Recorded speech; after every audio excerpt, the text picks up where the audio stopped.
lesquels visent à protester contre les délestages électriques qui paralysent le fonctionnement de la ville des heures durant. Ce n'est pas une situation nouvelle.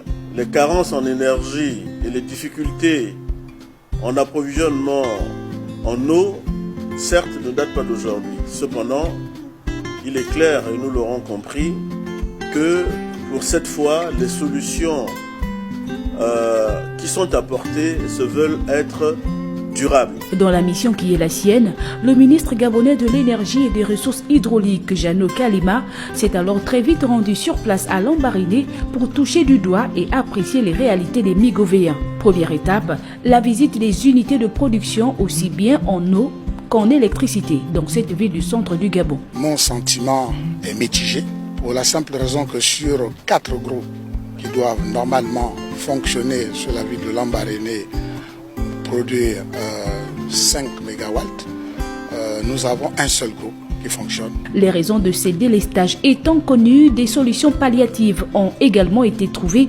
pour les habitants de la ville de Lambaréné qui paient le lourd tribut depuis peu.